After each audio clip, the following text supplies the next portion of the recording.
The Lord has given us all gifts and life experiences, and He really wants to use those to mold us to be used for His own glory.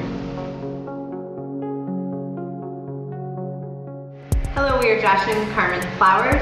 We are missionaries serving with the International Mission Board to Brazil, along with our 2 children, Trista and Bryce. We want to share our story about how we went from living in the Midwest of the United States to living as missionaries in Brazil. We really hope that by sharing our story, we'll encourage some to at least consider their role and their responsibility in reaching the nations for Jesus Christ. Carmen and I met and started dating when we were both in high school. Since we started dating when we were so young, we had lots of time to plan our life. To say that we're planners is actually an understatement. Part of our planning involved financial planning for our future. We learned some principles very early on about budgeting and how to save. And now in hindsight, we can see that avoiding some financial burdens freed us up to serve the Lord and be ready, at least in terms of our finances, for whatever the Lord was going to call us to do.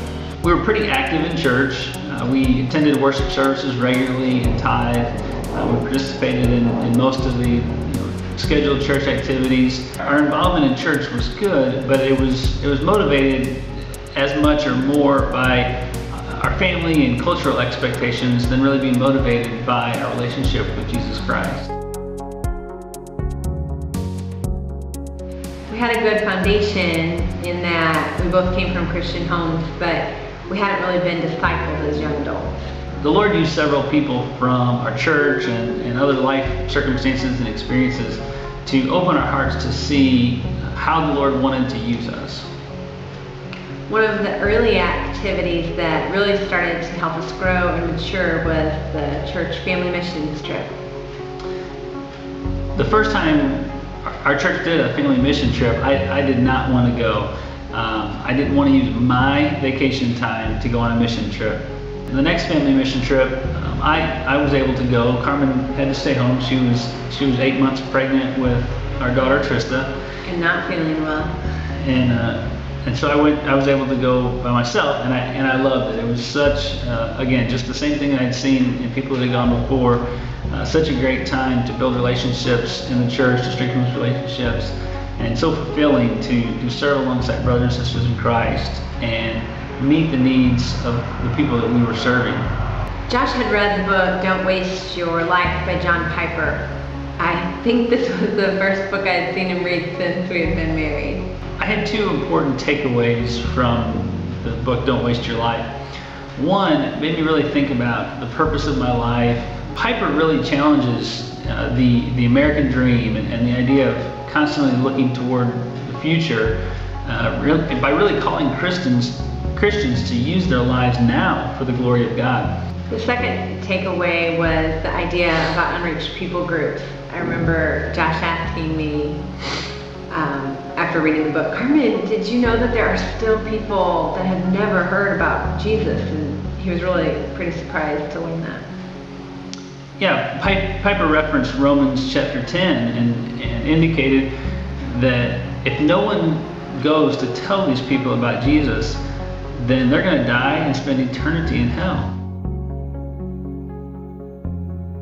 When Josh first started talking about being a missionary, I was really surprised. He was this typical business type guy that already had a good job, and our family was so happy in small town suburbia.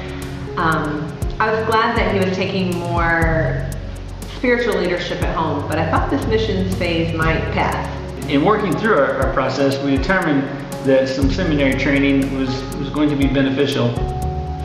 And so we took a trip to Louisville, Kentucky to visit Southern Seminary.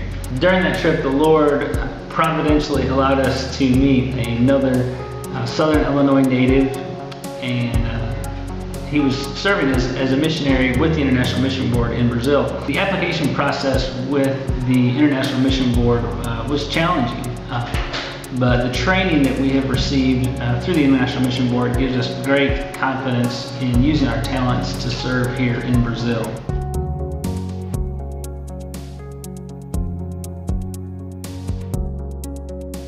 So what is it like living in a different country? Well, the most common word that we just use to describe living here is different. No air conditioning, No hot water except for the 220 volt shower heads. no dishwasher, Only one lizard has gotten in so far, and he wasn't that big. no clothes dryer. Everything here it takes a little bit longer. Activities that are normal and routine in the States might take 3 to 4 times as long to do here. The hardest thing for me was leaving so many wonderful friends and family. I love my family and my church so much. We have to remember the Lord doesn't call Christians to live easy lives. He calls us to love Him and to serve Him. And God is always at work. There are no coincidences. It's important for us all to reflect upon what God has been doing in our lives to prepare us to be used by Him. The Lord has given us all gifts and life experiences, and He really wants to use those to mold us to be used for His own glory.